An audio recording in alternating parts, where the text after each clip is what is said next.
Merhaba arkadaşlar, kanalımıza hoş geldiniz. Bugün sizler için iki harika oyuncumuz Hande Erçel ve Kerem Bürsin çiftinden en güzel kareleri sizler için hazırladık.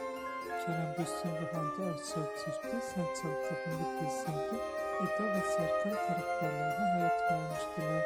Herkes gibi biz de onları birbirine yapıştırıyoruz. Bizi sizler için onların en güzel ve romantik karelerini hazırladık. Bu videoların